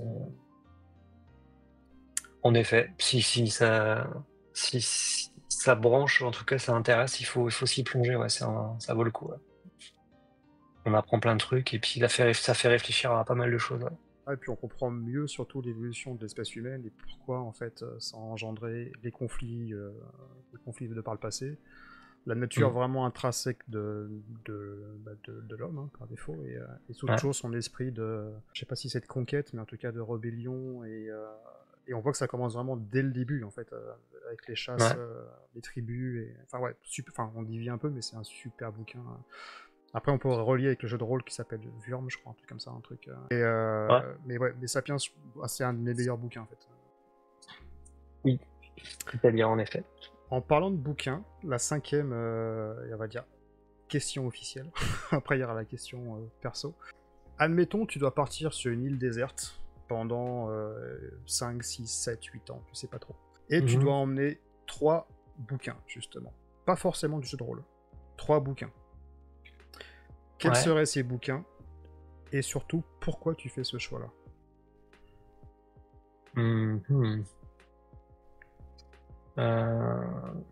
Ouais. Ouais. On se rappelle. Allez, salut. C'est une bonne question. C'est la fameuse question. Ouais. Tu dois emmener 3 films ou 3 bouquins sur une île déserte. Qu'est-ce que t'emmènes? Oui. Et surtout, pourquoi, en fait, tu fais ce choix? Mais, Oui. Bah oui. Pourquoi tu fais le choix? Oui, forcément. Je pense que j'emmènerais j'emmènerais le Silmarillion de Tolkien. Oh. Ok. Pourquoi ce choix? Parce que c'est un des rares livres que j'ai lu plusieurs fois. Parce que finalement, c'est pas forcément quelque chose qu'on fait si souvent que ça, de relire plusieurs fois les mêmes livres. Mhm. Et ouais, et c'est un bouquin que j'ai relu plusieurs fois. Parce que je sais pas, il y a un mix assez incroyable à la fois comme un sorte de bouquin d'histoire, euh, de cosmogonie, quoi, presque de livres religieux, et, euh, et de, euh, et de récits mythologiques. Tout ça entremêlé. Et ça fait un truc qui est assez, qui est assez passionnant. Enfin, tu parcours vraiment tous les âges d'un univers, comme si vraiment tu avais un univers parallèle, t'avais récupéré un bouquin qui racontait toute l'histoire de cet univers. Mhm. Et, euh, et vraiment, tu as cette sensation je sais pas, de réel, en fait. C'est vraiment bien. Ouais, en tout cas, moi, j'y trouve un côté assez magique dans ce bouquin. Sachant que c'est un pavé qui fait combien de pages à peu près? Ouais. Rappelle-moi, c'est 800, Hmm. 900 pages, non? C'est un truc comme Ouais, ça. c'est un gros machin. Ouais. Ouais, c'est un gros machin, ouais. Donc, ah ouais. Ok, choix numéro un, ouais. Tu pars de la création du monde jusqu'au quatrième âge, enfin, après le post-Seigneur des Anneaux, donc Ouais, il pas s'y mal de passe des choses, ouais. quantités de choses. Ouais, mais c'est un bouquin qui m'a toujours fasciné, que je relis de temps en temps, ouais, que j'aime bien. Pour le côté Euh, fantasy ou justement pour voir plus l'évolution du... ouais, c'est pas tellement l'aspect fantasy, parce que au final, ça rentre pas dans le détail plus que ça. Vraiment, il y a ce côté récit, mais de prise de hauteur. Ouais. Donc c'est difficile à définir, ouais. Mais t'as vraiment, je sais pas, le sentiment de lire un livre d'histoire. Je sais pas, il y a un côté assez prenant comme ça. Ok. C'est assez étrange. Mais oui, pourtant, c'est un peu un pavé qui peut paraître assez aride, Ah un ouais, peu bah... façon encyclopédie. Après, si tu passes 10 ans Mais sur une île, t'as le temps de le lire. C'est bah, pas vraiment un c'est problème. c'est un peu ce que je me dis au final, tu vois. T'es sur l'île, t'auras du temps à tuer, autant que le bouquin soit gros, quoi, Ouais, parce que si tu tu prends vois, le si tu Petit le Prince, finis, c'est comme ça. Donc, si tu prends le Petit Prince, tu vas devoir le lire 800 000 fois, alors que là, ouais. le Silmarillion, toi, t'as le temps de voir venir avant d'arriver au Sachant bout, que tu quoi. peux lire... Enfin, t'as des bouquins comme Petit Prince, tu peux lire avec différents niveaux de lecture, ce qui est aussi sympa, mais... C'est vrai, c'est vrai. Qui peut faire ça aussi, ouais. Et je pense que t'as des ouvrages, tu les lis une première fois, après ta vision change avec la vie, avec ce que tu peux apprendre, et quand tu relis une deuxième fois l'ouvrage, t'as une seconde lecture, tu vois les choses un peu Mhm. différemment, et ton œil critique peut changer un petit peu par rapport à ça, en tout cas, je pense, mais... Oui, oui, non, c'est sûr, ouais. Bah, t'as des bouquins qui bénéficient ouais, de plus de maturité, hein, Hmm. parce que c'est pareil, c'est comme te faire lire certains classiques à un certain âge, c'est sûrement un peu du gâchis parce que t'as pas forcément la maturité pour Hmm. l'apprécier. Enfin, on n'a pas tous cette maturité pour l'apprécier. La plupart, nous n'avons pas la maturité pour les apprécier. Et donc voilà. Mais ça fait qu'un bouquin. On en est 2 autres. Ouais. C'est une excellente question. Non, je sais que j'en ai lu des bouquins, mais de là à dire que je les emmène et je les relis. Ça peut être aussi un bouquin que t'as pas lu, hein, donc que t'aimerais lire et. Oui, c'est vrai. Mais je pense que j'emmènerais. L'Odyssée. Bonjour. Non, je pense que j'emmènerais 20 milieux sous les mers Ah, de Jules Verne. superbe. J'ai eu toute une période Jules Verne. Bon, au début où j'ai un peu découvert la SF justement. Forcément, tu passes par quelques quand même auteurs classiques, Barjavel, Jules Verne, etc. Et 20 milieux sous les mers quand même. Tiens, pour le coup, c'est pareil. T'as l'aspect un peu exploration future, la technologie, mais t'as la nature humaine qui revient en plein dedans. D'accord. Donc ouais, c'est un grand classique et celui-là, c'est sûr, je peux le relire avec plaisir, sans problème. Donc ouais, parce qu'on retrouve vraiment le côté exploration, et incertitude. Ouais, et, c'est ça, ouais. Et même de liberté, hein, Oui. parce que finalement, Ouais. Nemo, il est. Enfin, il est. Entre guillemets. Il est vraiment libre, ouais. Il est libre, il est surtout en colère il par est rapport torturé. aux nations et par rapport à la période coloniale. Mais, Il est torturé, mais il est libre, en effet. Mais ouais. Ouais, non, c'est un beau. Oui, c'est un sentiment de liberté, enfin, tu vois, l'exploration, l'inconnu, le mystère, et puis justement, tu retrouves ce côté de. C'est presque un prétexte pour pareil, à creuser un peu qu'est-ce que c'est l'humain, en fait. Qu'est-ce que c'est l'humanité. Donc c'est ça qui est aussi. Alors ce que tu lis, ce que tu ressens pas forcément quand tu lis quand t'es gamin. T'as plus le côté, ouah, le Nautilus, les fonds marins, machin. les aventures Ce un qui est peu assez facile. extrêmes. Ouais. C'est ça, ouais. Puis après, t'as l'autre aspect qui vient quand tu le relis, justement, qui fait que c'est comme tout bon roman voilà, tout court et de SF en particulier, tu peux, voilà, plusieurs niveaux d'intérêt et de lecture. Donc oui, Un milieu sous les mers. Bon, ça aurait pu être celui-là ou un autre Jules Verne, mais celui-là quand même. Celui-là, il est plutôt marquant. Particulièrement plutôt marquant, ouais. Et un troisième bouquin que j'emmènerais. Bon, après, si on va dire que je trouve une intégrale, je pense que j'emmènerais l'intégralité du cycle Fondation d'Asimov. D'Asimov, ouais, d'accord.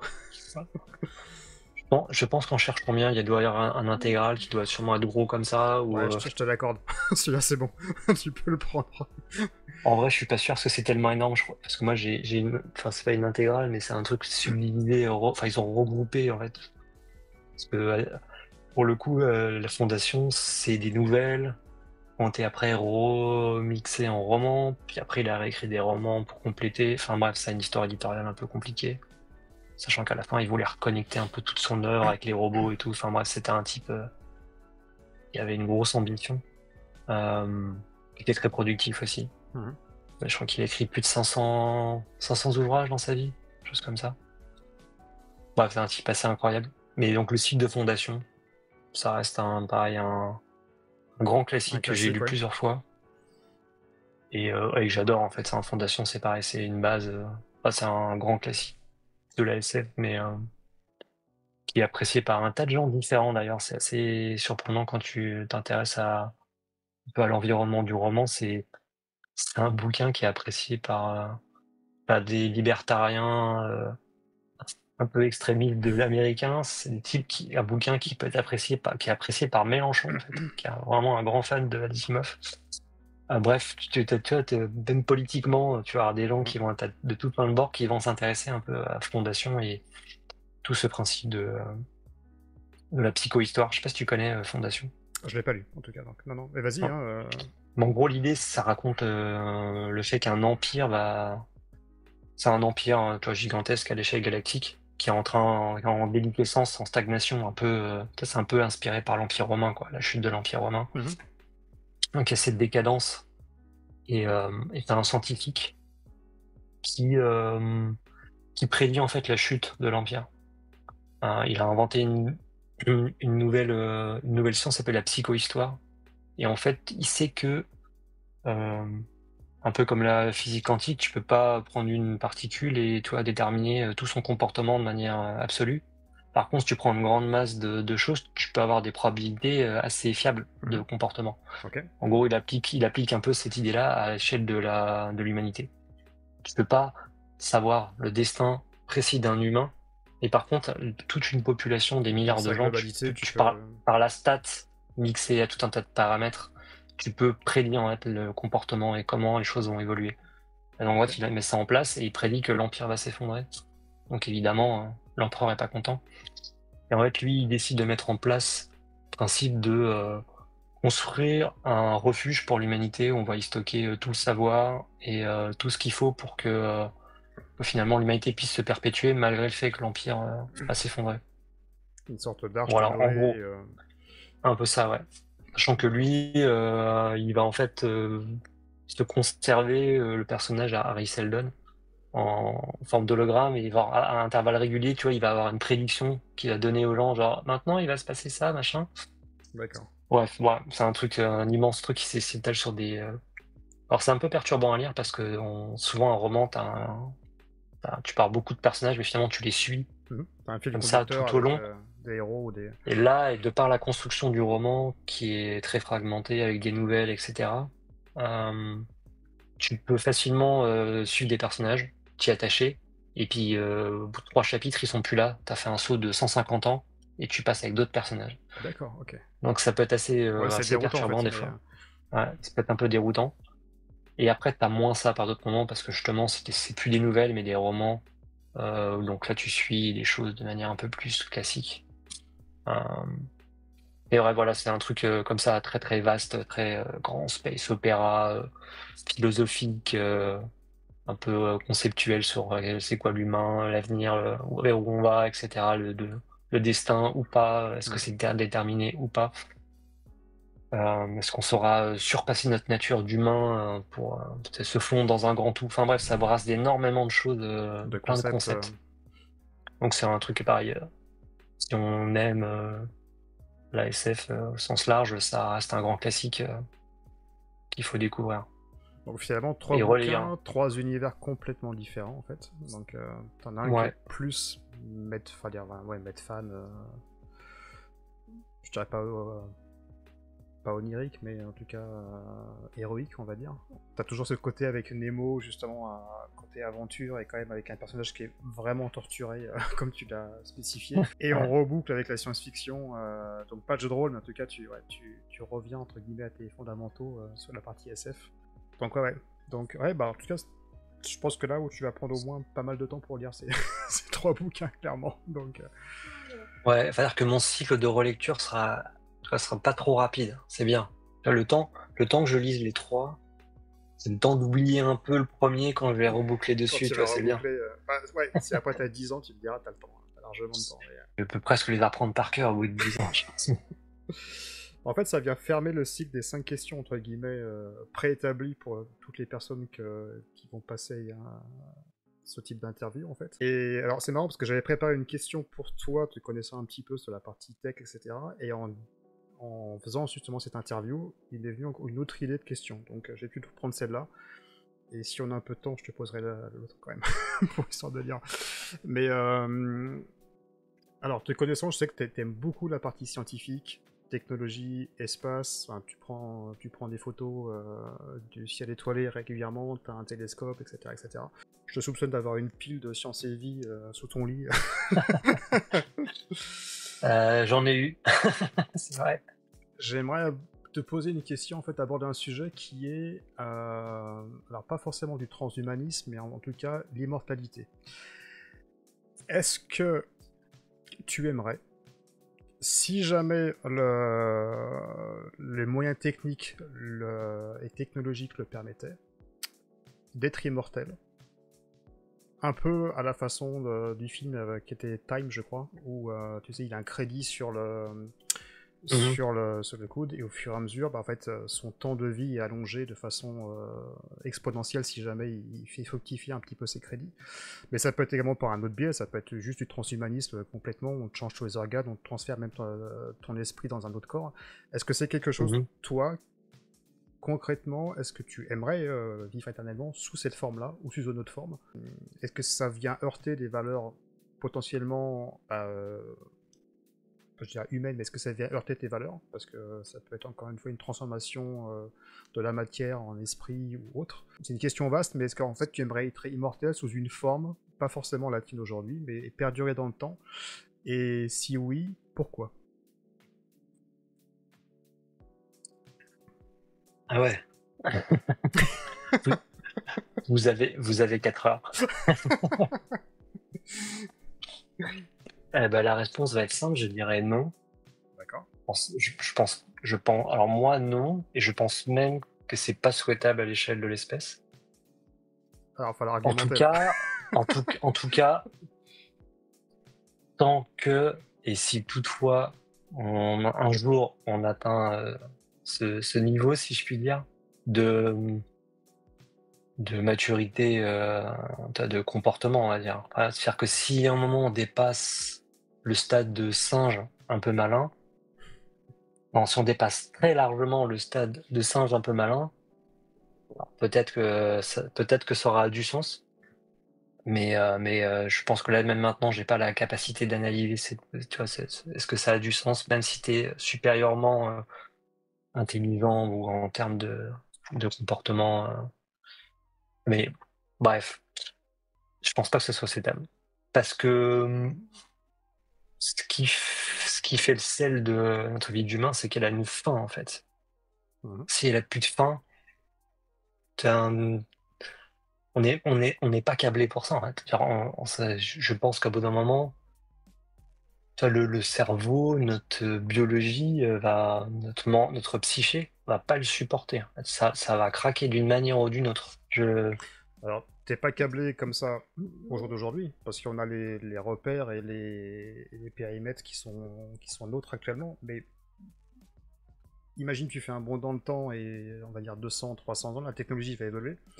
Est-ce C'est que... pour ça que je te dis, peut-être que si on atteint, tu vois,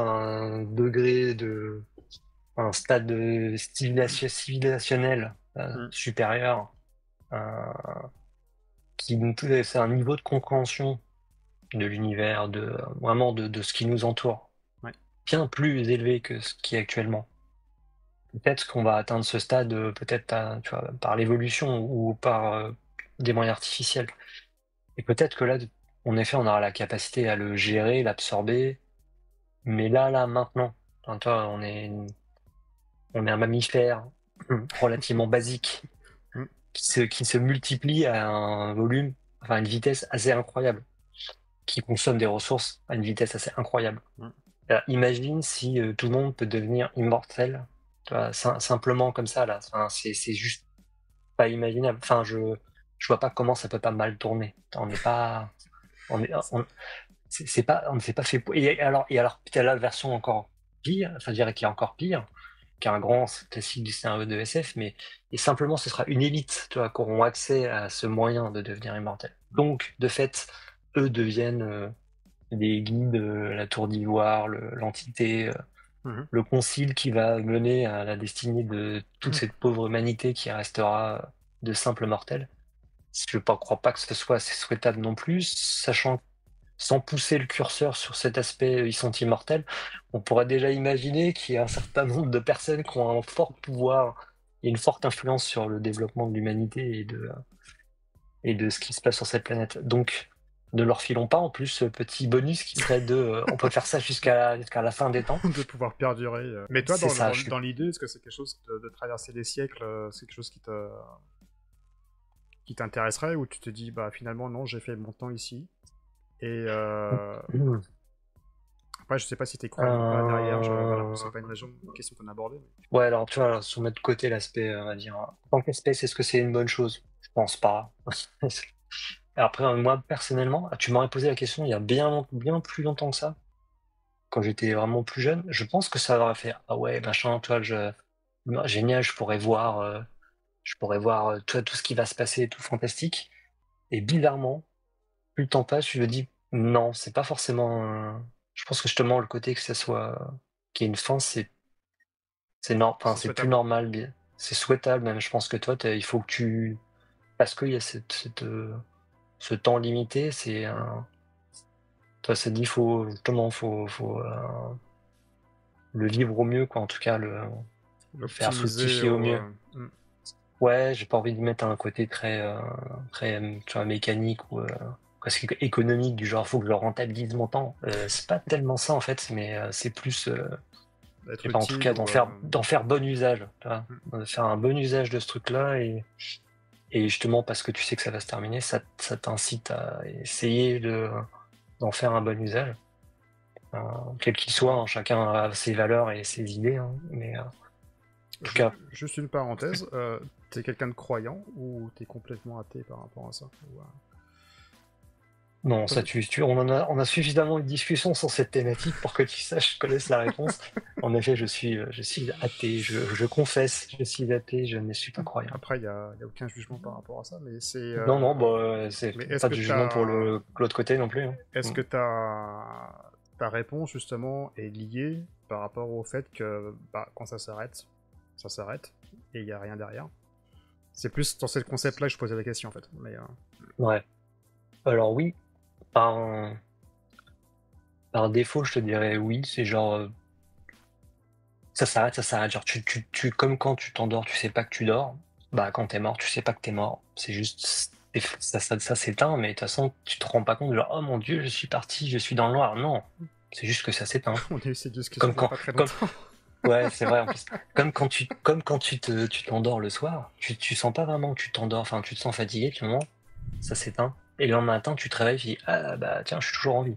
Mm. Ouais, bah, on se pose pas ce genre de questions d'ailleurs, mais on pourrait se poser la question de dire ah bah tiens, bah, je me suis réveillé, donc c'est que je suis toujours en vie. Mais en gros, enfin, c'est ma vision très schématique des choses. Maintenant, ça veut pas dire que j'exclus la possibilité, tu vois, d'un. J'ai vu un extrait il y a pas longtemps de Carl Sagan qui parlait de ça. Il faisait une conférence dans une fac américaine dans les années 80, Mhm. et il y a quelqu'un qui lui dit genre Dieu, est-ce que vous croyez en Dieu, machin, tout ça.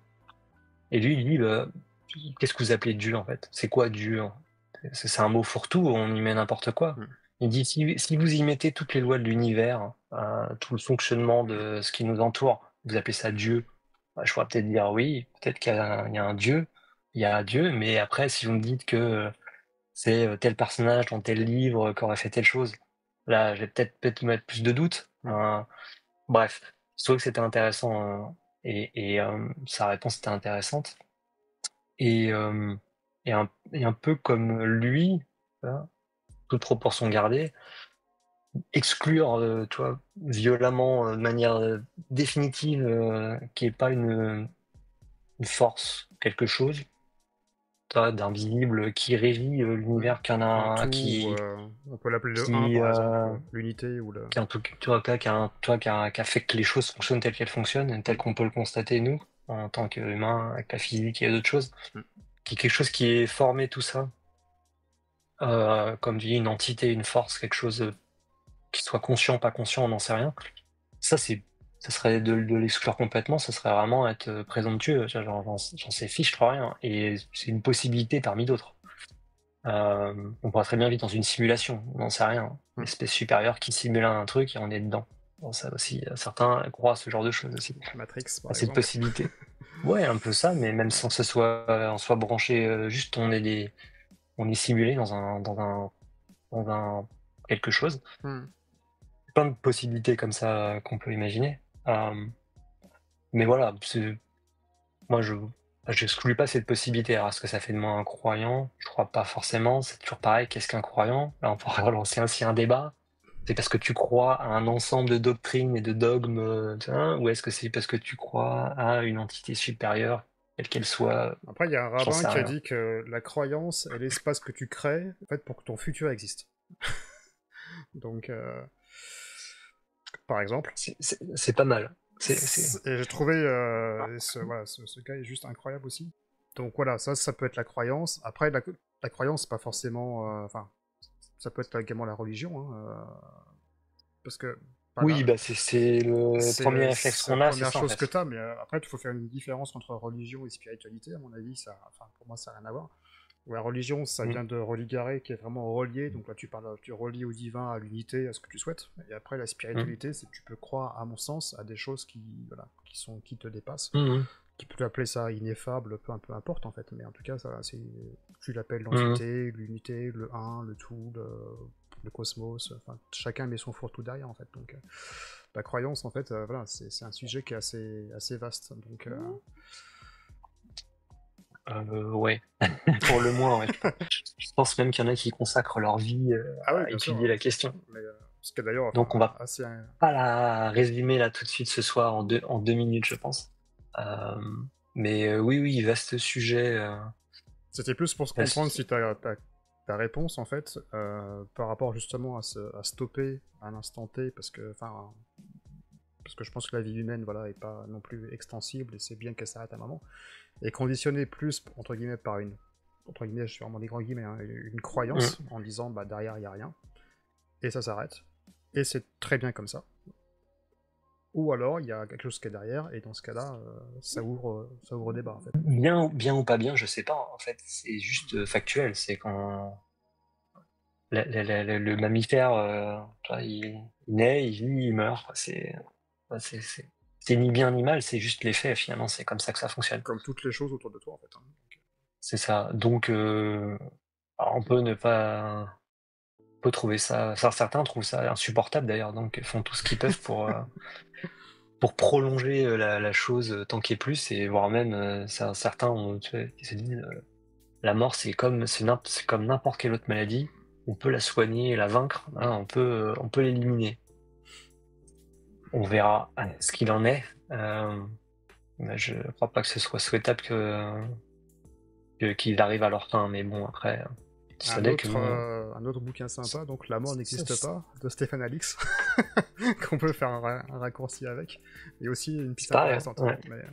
Mais... Oui, je suis en train d'écouter le bouquin. Ouais. L'audiobook, Oui, oui, non, mais c'est intéressant. C'est intéressant parce qu'il a une approche. Comment c'est intéressant parce qu'il y a une approche assez rigoureuse, on va dire, pragmatique. journalistique. Donc, donc forcément, ça rend le truc, dire que tu t'adhères ou pas au truc, ou que tu aies envie d'y croire ou pas y croire, peu importe, à la limite, c'est simple fait que la démarche soit voilà, carrée, posée et je dirais, structurée, ça reste intéressant. Je Et trouve ça que, ouvre des ouais. pistes de réflexion. Après, comme Ouais, tu c'est dis, ça, on croit, on croit pas, mais voilà. l'avantage, c'est que ça fait réfléchir. Ça, au moins, ça t'ouvre un peu l'esprit à des choses qui existent. Enfin, en tout cas, que certains ont expérimenté, ressenti. Après, je suis toujours extrêmement, comment dire, Prudent. prudent, voire sceptique, parce que, toi, pour dire, j'ai vécu ça, j'ai vu ces choses-là, j'ai entendu, j'ai ressenti, machin. J'en mets pas en cause le fait que la personne elle puisse voir, ressentir ou tu vois, avoir des sensations. Si elle le dit, elle le dit, ok. Mais c'est pas pour autant que c'est en soi, ça n'établit pas un fait pour autant. Parce que le cerveau, il n'y a rien de plus facile à tromper que le Ok, ouais. cerveau humain. C'est une machine bioélectrique. C'est-à-dire, tu peux, si quelqu'un, Est-ce que si, c'est scientifique qui parle derrière? non mais c'est vrai, c'est une machine chimique et électrique. Donc genre, à un moment donné, de dire je prends une substance et je vois des choses, oui, bah oui, parce que de toute façon, le mix chimique va modifier le fonctionnement de ton cerveau et potentiellement, tu peux penser que tu accèdes à une autre ère de conscience, ce qui est peut-être le cas, mais tu peux aussi simplement juste faire que ton cerveau voit des choses parce que tu as modifié sa biochimie. Tu fais écho C'est par comme rapport au si. chamanisme et Ouais, à la c'est ça. mixture qu'il a.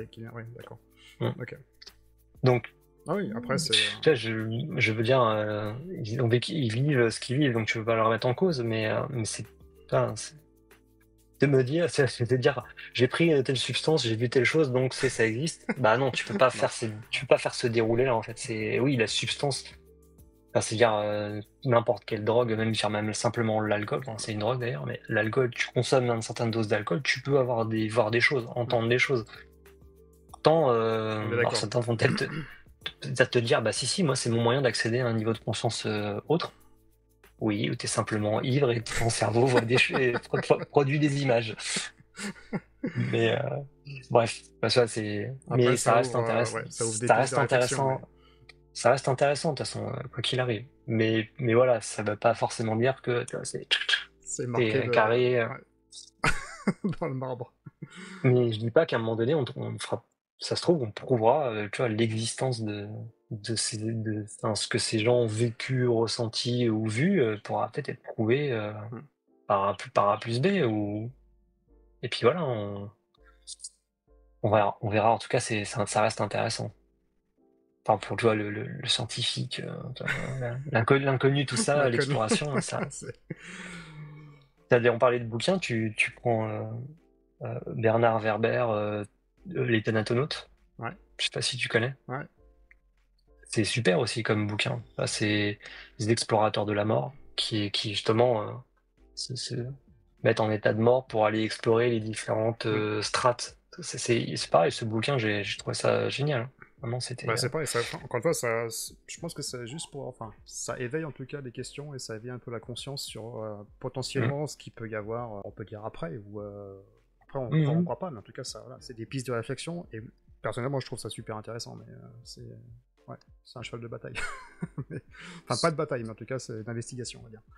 Mais Mais tiens, ben, un film de SF qui explorait ce truc-là. C'est un des premiers films Netflix, je crois. Qu'ils avaient produit il y a assez longtemps. Dedans, t'as Robert Redford qui joue et un autre acteur qui était assez à la mode parce qu'il jouait dans une série populaire. Qui était mince ce truc où bref, peu importe. Mais en gros, le personnage que jouait Robert Redford avait prouvé en fait que quand quelqu'un mourait, mhm. en fait, t'avais en fait un flux d'énergie, enfin tu vois, un truc genre une sorte de flux de particules quantiques qui allait à un certain endroit dans l'univers. D'accord. Pour rejoindre, En gros, il avait prouvé que quand les gens mouraient, il y avait quelque chose d'eux qui partait ailleurs, en fait. Et donc, ça avait déclenché une vague de suicides monstrueuse sur toute la planète.